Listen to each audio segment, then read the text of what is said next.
Você então pode dizer, pastor, desde que eu aceitei Jesus como meu salvador pessoal, parece que as aflições, ao invés de diminuírem, elas aumentaram. Parece que eu enfrento mais perseguições e lutas do que enfrentava no passado.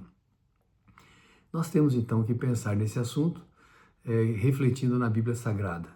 Bem-vindos, alunos e professores da Escola Sabatina, para o tema desta semana, Começo Difícil. Vamos então relembrar um pouco mais da história de Deus, chamando e tirando o seu povo de Israel rumo a Canaã, a terra prometida. Mas voltando então à questão que estávamos tratando inicialmente, as aflições que nós enfrentamos. Aliás, esse é o tema da lição desta semana, né? O povo de Israel sendo chamado para sair do Egito, Faraó sendo convocado a liberar para que o povo de Israel saísse de lá, e ele então dizendo, olha, eu não conheço ao Senhor, não vou liberar para que saiam. Então, as aflições que o povo de Deus enfrenta pode ser muitas vezes uma representação do que a gente individualmente passa. Mas nós temos que lembrar o que a Bíblia diz. Em Atos capítulo 14, verso 22, está dito que importa que por muitas aflições nós entremos no reino de Deus. Também nós podemos ler em Salmo 34, verso 19, muitas são as aflições do justo, mas Deus de todas as livra. Nós podemos pensar no que Jesus falou aos discípulos quando ele estava se despedindo. Ele disse assim, muitas são as aflições, vocês passarão por perseguições, vocês passarão por aflições desse mundo, mas tende bom ânimo, eu venci o mundo. João 16, verso 33. Jesus não está dizendo assim, olha, assim como eu passei por aflições, vocês vão passar por aflições, e assim como eu venci, vocês também podem vencer. Ao contrário, Jesus está dizendo, eu passei por aflições, vocês vão passar por aflições, mas tenham ânimo, porque em mim vocês vão vencer as dificuldades. Vamos ler o verso para memorizar?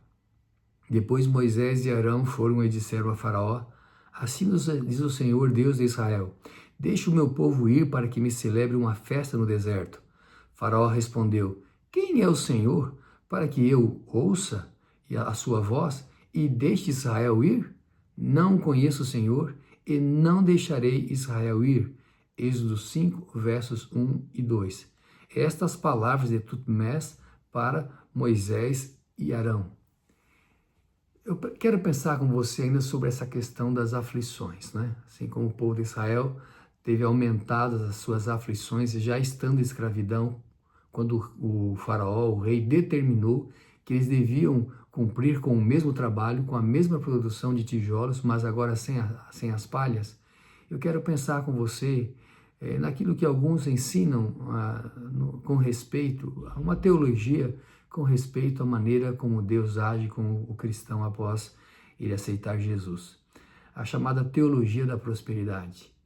Tendo aceitado a Jesus como Salvador, se a pessoa então é abençoada por Deus, então as coisas vão melhorar, ela vai prosperar, vai ter sempre saúde, a chamada teologia da prosperidade. Mas esses enganam-se, porque Jesus falou, quem quiser vir após mim, a si mesmo se negue, tome sua cruz e siga-me. Esse texto se une aos demais que nós já comentamos agora há pouco. Eu sei que também há muitos argumentos para mostrar que essa teologia da prosperidade não é próspera na Bíblia. Uma delas é olhar para os discípulos e para o próprio Jesus. Como foi o final da vida deles? Com riqueza, prosperidade ou enfrentaram a adversidade? Então vamos pensar um pouquinho na lição com base nessa realidade do povo de Israel e entender que nós precisamos perseverar na fé a despeito das tribulações. Aliás, o diabo, está escrito na Bíblia, brama em derredor como um leão procurando a quem possa tragar. E o texto bíblico também diz, aquele que perseverar até o fim será salvo. Então vamos pensar na atitude do faraó, né? No Tutmés III, porque ele disse, quem é o Senhor para que eu ouça e deixe Israel ir? Não conheço o Senhor e não deixarei Israel ir. Então você tem um confronto aí, né? Entre o faraó contra Moisés e Arão. Os deuses do faraó contra o Deus de Abraão, Isaque e Jacó. Aliás, talvez valha a pena a gente lembrar o texto de Salmo 33, verso 12, que diz: bem-aventurada a nação cujo Deus é o Senhor. A lição faz uma relação aí da atitude de Faraó, né, contestando a Deus, dizendo: eu não conheço, isso é uma atitude de rebelião, não é uma atitude sincera, não é a palavra sincera de alguém que quer conhecer a Deus. É uma atitude de rebelião. Eu não conheço o Deus de vocês, não vou ouvir essa voz e não vou permitir que Israel saia. Você sabe que em Apocalipse capítulo 11, que fala das duas testemunhas vestidas de saco, há muitas interpretações para Apocalipse capítulo 11. Eu gosto da interpretação que o comentário bíblico adventista traz, é uma interpretação tradicional da igreja, né? Em Apocalipse 11, verso 8, diz assim: e jazerão os seus corpos mortos na praça da grande cidade, que espiritualmente se chama Sodoma e Egito, onde o nosso Senhor também foi crucificado. E no verso seguinte fala que durante 3 dias e meio esses corpos ficaram estendidos sem serem sepultados. A interpretação tradicional adventista, quando fala a respeito das duas testemunhas em Apocalipse 11, se refere ao Antigo e ao Novo Testamento, né? E esses 3 dias e meio são os 3 anos e meio em que a religião foi proibida durante a Revolução Francesa na França, né, obviamente. E 26/11 de 1793 a 17/6 de 1797. No começo, na data inicial, então foi proibida a religião, e na data final mencionada, então foi cessada a proibição de cultos religiosos, e o iluminismo, a adoração à razão caiu por terra porque a França caiu em um caos moral e espiritual. E aí você pode pensar no texto, porque em Apocalipse 11, verso 8, fala da morte das testemunhas, né? E fala dessa grande cidade chamada de Sodoma e Egito. Sodoma por causa da imoralidade que campeou nesse período, a distância dos princípios, a distância da vontade de Deus. E o Egito porque esse período da Revolução Francesa, no contexto da profecia, é comparada à atitude de Faraó, à atitude do Egito, né? Ninguém contestou tanto a existência de Deus quanto aquele Faraó lá no Egito. E aí nós temos que pensar, então, nessa atitude do Faraó e a sua relação com a história que se segue, sabe? Deus vai falar: olha, eu atuo, eu defendo, eu socorro o meu povo. E a história da libertação do povo de Israel do Egito é uma história do Deus verdadeiro sobre os deuses pagãos. E você sabe que naquela época, durante o período do Antigo Testamento, as nações tinham o seguinte pensamento: se nós ganhamos a guerra, se nós estamos sobre o domínio, né, se nós dominamos, então o nosso Deus é maior. Então, tirar o povo de Israel do Egito significava mostrar que o Deus de Abraão, Isaque e Jacó, aliás, o único Deus, esse é o Deus poderoso em quem o povo devia confiar. E essa foi a menção que Deus trouxe para o próprio Moisés quando o chamou. Vamos pensar então nesse começo difícil. O Faraó vai dizer assim: não, vocês não estão querendo trabalhar. Em várias situações é mencionado esse aspecto, por exemplo, em Êxodo 5, verso 4, vocês estão fazendo cessar o povo as suas obras, né? Então, sem palhas eles vão fazer tijolos. E se você ler o capítulo 4, verso 31, lá diz que depois que Moisés falou com os líderes e os convenceu que Deus iria tirá-los do Egito, o texto diz em Êxodo 4, verso 31, que eles adoraram o Senhor. Em Êxodo capítulo 5, verso 5, o faraó vai se queixar porque as pessoas estão descansando, não estão trabalhando. E a palavra que aparece aí é o verbo Shabat. Por que estamos dando ênfase a esse aspecto aí? Porque, muito provavelmente, Moisés convocou o povo e disse: olha, nós iremos sair do Egito, mas nós precisamos obedecer a Deus, voltar a obedecer a Deus. E Moisés deve ter, então, chamado o povo para a obediência aos 10 mandamentos, e isto incluía o sábado. Então o faraó pensou assim: essas pessoas estão descansando, no que eles estão descansando, eles estão criando ideias que não são importantes, o que eles têm é que trabalhar. porque se eles descansarem, então eles vão ficar formulando ideias para poderem abandonar o Egito. Então pense uma coisa interessante, que para o povo, para Deus libertar o seu povo, ele também o convoca à obediência, né? Então há aquele questionamento ali, aquela situação, e as coisas pioram para os israelitas, né? Já pensamos um pouco nisso. Então essa questão, Deus está para libertar o seu povo, mas ao invés das coisas melhorarem, as coisas se complicam, porque a partir daí o povo de Israel não tinha mais as palhas para fazer os tijolos e tinham que manter a mesma produção. Então o povo vai dizer para Moisés: olha, você nos fez repelente ao faraó. Depois que você veio aqui com essa ideia de nos libertar, as coisas só se complicaram. E Moisés também vai comunicar isso para Deus. Ele vai dizer para Deus: olha, Senhor, o povo está reclamando, as coisas pioraram. Êxodo 6, verso 1, Deus diz assim: agora você verá o que vou fazer a Faraó. Quando você lê Êxodo 5, versos 22 e 23, você pode ler o seguinte: o Senhor, ó Senhor, por que afligiste este povo? Por que me enviaste? Pois desde que me apresentei a Faraó para falar-lhe em teu nome, ele tem maltratado este povo e tu nada fizeste para livrar o teu povo. Veja, à medida em que Arão e Moisés vão mencionar que Deus quer que o seu povo saia do Egito para sacrificar no deserto, e o sacrifício e a adoração tinha que ser no deserto, porque alguns dos animais que seriam sacrificados eram adorados pelos egípcios. Então é dito: olha, nós vamos adorar o nosso Deus com liberdade. Faraó então aumenta o sofrimento do povo. Naquilo que o povo não consegue produzir os mesmos tijolos, a mesma quantidade, então os líderes colocados pelos exatores, pelos oficiais do Egito sobre Israel, do próprio povo, os líderes do próprio povo naquele trabalho, eles vão ser maltratados. E toda essa situação então chega em forma de queixa a Moisés. Fala: Moisés, olha, nós nos tornamos repelentes a Faraó.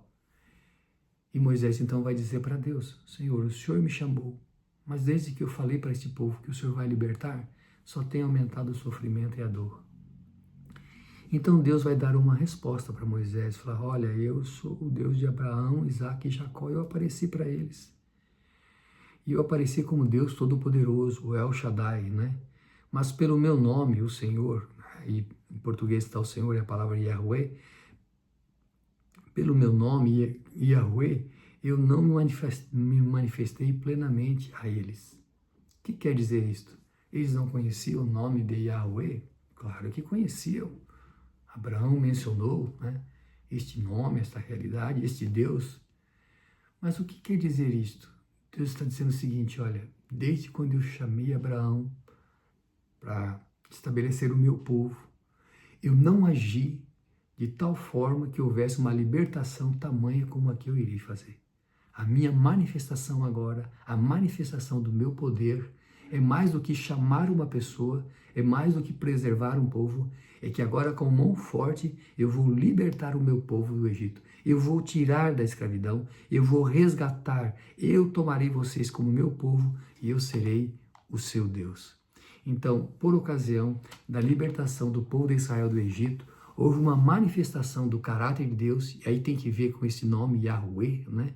Esse Deus que atua de forma pessoal. Então, o povo de Deus iria conhecer e ser comunicado para as nações futuras o poder libertador de Deus. E aí você tem até os dias de hoje a lembrança de Deus libertando o povo de Israel. Com a libertação do povo de Israel foi instituída a Páscoa, que anualmente era celebrada. Da Páscoa, Jesus pensou 2 emblemas e instituiu a Santa Ceia. A Páscoa era uma comemoração de uma libertação nacional. A Santa Ceia é uma comemoração da libertação do povo de Deus da escravidão do pecado. Mas tem uma origem lá na Páscoa, tem uma origem lá na libertação do povo de Israel do Egito. Então você vê aí um tipo encontrando de certa maneira o antítipo, porque assim como o povo de Israel foi liberto do Egito, assim o povo de Deus também é liberto da escravidão do pecado. Então vem Moisés e diz para o Senhor: Senhor, eu não sei falar direito. e vai dizer assim, olha, Senhor, os filhos de Israel não me têm ouvido, como que o faraó vai me ouvir? E aqui nós entramos mais uma vez nessa questão da queixa, da dor, do sofrimento, né? Até aqui falamos um pouquinho de como a lição fala um pouquinho de como o povo de Israel sofreu e se queixou. E esse povo tinha que aprender a confiar em Deus, o Deus do impossível, porque aquilo que é impossível para o homem é possível para Deus. Jesus mencionou isto, né? Quando chama as pessoas e as levam a obedecer, né? Como é difícil para o rico entrar no reino dos céus, não é assim o contexto do jovem rico? Mas aquilo que é impossível para o homem é possível para Deus, bem como aquilo que é possível para o homem é impossível para Deus. Deus não mente, Deus não engana, Deus não trapaceia. Então, nesse contexto aqui, o povo de Israel tinha que começar a aprender a confiar no Deus do impossível. Ah, pastor, mas por que a história da libertação do povo de Israel envolveu tanto sofrimento, tantas provações? Porque nós temos que pensar também que eles viveram num contexto de desobediência durante muito tempo. E agora, para eles aprenderem a confiar em Deus, a libertação seria um pouco mais custosa e com isso eles iriam adquirindo experiência no conhecimento de Deus, o Deus verdadeiro, né? Porque a vida eterna não é esta, conhecer a Deus e o seu Filho, a quem Ele enviou. Bom, e eles vão ter dificuldades com conhecer a Deus. Vejam, eles vão enfrentar algumas situações muito complexas quando eles estão diante do mar vermelho. E como é que Deus iria fazer para batizá-los ali? Essa é uma expressão que o apóstolo Paulo usa, eu acho interessante, do povo de Israel sendo batizado no Egito. A gente tem que ver lá, batizado no atravessar o mar vermelho, né? Então, o povo de Deus sendo estabelecido, o povo de Deus vencendo, a nação sendo liberta do Egito, né? Então eles vão ficar diante do Mar Vermelho, eles vão enfrentar situações terríveis diante dos inimigos quando estão entrando em Canaã. A geração seguinte vai ter que atravessar o Rio Jordão, num contexto, uma época provavelmente de cheia. Então são experiências que eles vão enfrentando cada vez mais fortes até alcançarem a maturidade espiritual, o que a maior parte acaba não alcançando, né? Mas agora esse contexto de Moisés dizendo para Deus, olha, os filhos de Israel não me ouvem. Como é que o faraó vai me ouvir? E eu queria ler alguns textos com você, sabe? Alguns textos bíblicos de situações, de personagens bíblicos que, diante da realidade, da dificuldade, eles se queixaram. Por exemplo, você tem a atitude de Jó, e esse texto aqui me chama a atenção, porque quando Jó está atravessando aquela aflição, ele vai falar para Deus, olha, Senhor, o ímpio, ele prospera, e eu estou enfrentando dificuldades. Veja, Jó capítulo 21, a partir do verso 7, diz assim, por que razão vivem os ímpios, envelhecem e ainda se robustecem em poder? A sua descendência se estabelece com eles perante a sua face, e os seus renovos perante os seus olhos. As suas casas têm paz, sem temor, e a vara de Deus não está sobre eles. O seu touro gera e não falha. Pare a sua vaca e não aborta. Mas aí então a gente lê o verso 14. E todavia dizem a Deus, retira-te de nós, porque não desejamos ter conhecimento dos teus caminhos. E aí você tem no verso 20 uma resposta na consciência que ele tem da realidade. Seus olhos verão a sua ruína, e ele beberá do furor do Todo-Poderoso. Então, embora Jó, em situação de extrema penúria, sofrimento, a perda da sua saúde, dos seus filhos, dos seus bens, ele diz, olha, eu olho para os ímpios, eles prosperam. A vaca gera, o touro não falha, né, em reproduzir. E eu estou em sofrimento. Mas depois ele fala, olha, mas eu sei que os ímpios verão a sua própria ruína. Ao final, o melhor é obedecer a Deus. E aí você pode ler o Salmo 73, a atitude de Asaf, né? Vamos ler aqui o Salmo 73, o verso 12 apenas, e depois vamos ler o 17. O verso 12 que eu escolhi diz assim, eis que estes são ímpios e prosperam no mundo, aumentam em riquezas. Verso 17, até que entrei no santuário de Deus, então entendi eu o fim deles. Não é sabedoria queixar-se de um Deus que nos chamou e da maneira como Ele tem providenciado as coisas em nossa vida.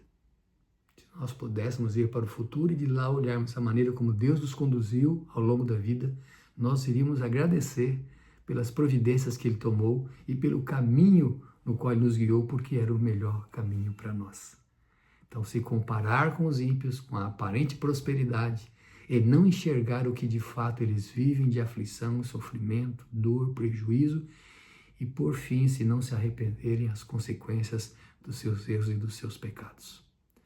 Vamos pensar agora um pouquinho em Deus falando para Moisés, após consolar, após dizer: Moisés, eu estou com você, eu fiz uma aliança com Abraão, com Isaac, Jacó, eu vou romper a barreira do Egito e vou libertar o meu povo.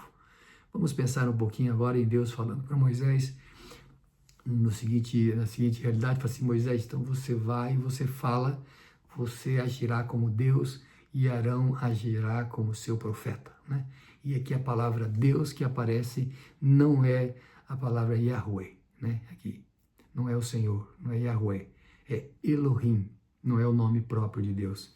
E fala então que Arão agirá como seu profeta, a palavra Navi, que aparece pela primeira vez na Bíblia, em Gênesis capítulo 20, verso 7, quando fala que Abraão era um profeta. Sabe, aqui você tem algo interessante, porque é a maneira como Deus age para libertar o seu povo.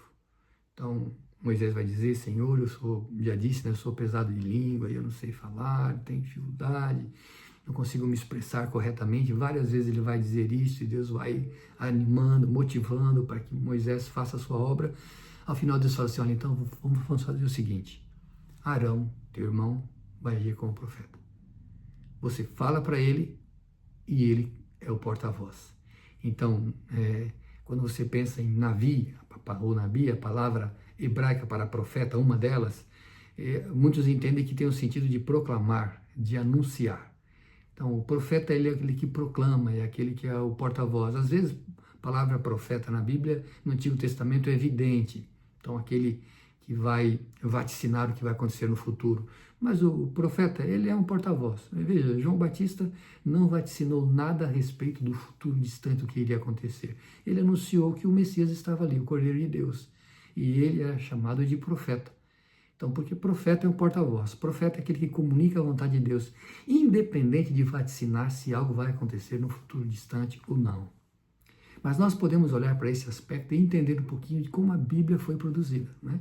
Então, o profeta tinha as revelações de Deus e por inspiração, então, ele comunicava aquilo que Deus lhe apresentava.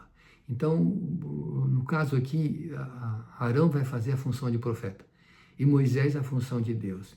Quer dizer, assim como Deus se revela e o profeta comunica ao povo aquilo que Deus revelou, assim também Moisés vai dizer a vontade de Deus, nesse caso ele vai agir como se fosse o próprio Deus, e Arão, o seu profeta, vai comunicar as palavras de Moisés, que na verdade tem origem em Deus, para que comunicar para Faraó, comunicar para o povo e assim tornar claro qual seria a vontade de Deus. Então eu quero encerrar a lição desta semana pegando esse contexto aí de Moisés e Arão, Deus e o profeta, para pensar em como a Bíblia foi produzida, né? O Theopneustos, né? Então, nenhuma profecia foi dada por vontade humana, escreveu Pedro, mas foram de origem divina, né? Paulo diz que toda a escritura é inspirada por Deus. A palavra inspirada aí, Theopneusto, tem que ver com o sopro de Deus. Então, embora homens escreveram a Bíblia, eles foram porta-voz de Deus, eles foram profetas de Deus. Eles tinham a responsabilidade de comunicar aquilo que Deus revelou. Então vamos pensar um pouquinho mais como a Bíblia foi produzida, como que a Bíblia chegou até nós. Se Deus não se revelasse, ninguém saberia nada a respeito dele. Então o primeiro ponto é a revelação divina. Eu sei que na Bíblia às vezes tem inspiração sem revelação, por exemplo, o livro de Lucas, o livro de Atos, mas não vamos entrar muito nesse aspecto mais técnico, mas vamos pensar de maneira simples e objetiva. Deus se revela ao profeta. Em sonhos, em visões, Deus se revela. E o profeta, então, sob a inspiração divina, ele comunica ao povo exatamente aquilo que Deus lhe revelou, embora que com suas palavras. Nós não acreditamos na inspiração mecânica, que Deus tomou a mão do profeta e que palavra por palavra é inspirada, é ditada por Deus, a não ser os 10 mandamentos. Nós acreditamos na inspiração dinâmica, em que Deus deu as ideias para o profeta e ele comunicou com o seu linguajar, com a sua realidade, o seu conhecimento linguístico. Então você tem a revelação divina e você tem a inspiração do profeta, que é a capacidade que Deus dá por meio do seu Espírito, do profeta transmitir a verdade que Deus comunicou sem distorcê-la. E depois então você tem a iluminação, que é o mesmo Espírito que inspirou o profeta a escrever, agora ilumina quem estuda a palavra de Deus para poder conhecê-la bem e aplicar a sua vida e também ensinar a outras pessoas, né? Então, a Bíblia, ela é uma luz para o nosso caminho. Então, olhando para a experiência do povo de Israel, o seu sofrimento, a sua luta, a sua escravidão, como ela foi ainda aumentada no seu trabalho, nas suas dores, nós podemos ver que Deus é um Deus libertador e que Deus, ao final, faz com que o justo seja vencedor. Você vê Moisés se queixando da sua realidade. Senhor, olha, mas nem o povo tem me ouvido, como que Faraó vai me ouvir? Eu estou diante de muitas situações difíceis e impossibilidades. Outros viveram isso, Jó viveu e queixou-se das suas situações, mas que fim Deus deu para Jó? Asaf mencionou sobre a realidade dos ímpios, mas ele falou depois, olha, eu entrei na casa de Deus e vi que o fim dado ao povo de Deus é melhor do que o fim dado aos ímpios. E aí, em meio às aflições e às lutas que todo cristão vive, porque importa que por muitas aflições entremos no reino de Deus. Você está pensando em voltar atrás? Ou você pensa em perseverar até o fim e ser salvo? Vamos orar? Senhor, a despeito das nossas lutas, das nossas dificuldades, das privações, das provações que muitas vezes enfrentamos, das tentações que nos cercam a cada dia, a despeito de todas essas lutas que temos a enfrentar, nós queremos ser pessoas bem-aventuradas e ter o Senhor em nossa vida para nos fazer mais do que vencedores. Fortalece-nos na fé, firma os nossos passos em teus caminhos, até podermos ver o rosto de Jesus. Pedimos e agradecemos, em nome de Jesus. Amém.